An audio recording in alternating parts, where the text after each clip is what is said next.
today would be a good day to take one, because inside there's a little pamphlet that just gives you a little bit of information about what's been referenced here a couple of times, a new translation of the Roman Missal that begins next week. If you want to get a more detailed explanation, there's an excellent presentation on the website from Monsignor Avila, who was here a few months ago, and it really is worthwhile. Or, I thought there were two, but there was only one of a DVD in the library, which is not there now, so you can't go now and get it.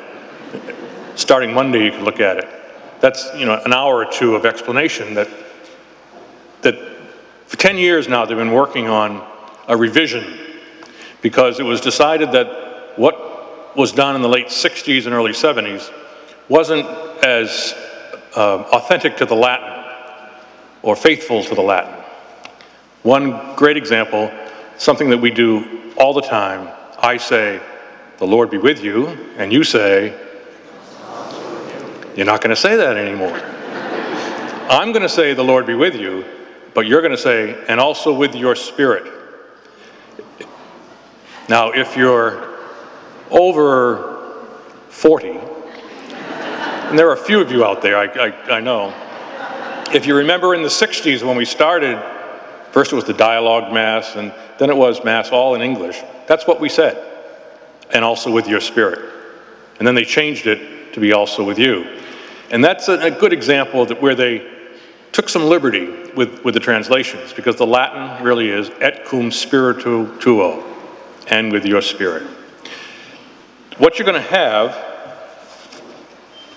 to help you next week is a card that will be in the missalettes or in the rack, and that contains all the changes that you need. It will also be in the missalette, but it will be easy to just pick this up when we get to the Holy Holy, for example. And a big section of this is the Gloria, and we won't be saying that until Christmas time. So this you'll be needing next week. We're all going to have to be patient. I'll be patient with you. You be patient with me, because here are all my changes. 1,300 pages of them, and there's basically a change on every page. So you may never see my eyes again looking at you, because despite the fact that I'm almost 40 years ordained, I'll be like a newly ordained priest, having things memorized for so many years, and they just twist it a little bit, so I might be tongue-tied a bit. So we start that all over the United States. It begins next week, and I'm not sure what the time is in the other English-speaking countries, but this will be the official translation. Nothing in the Mass has changed. Everything is the same, except the way that we'll be using some of the prayers.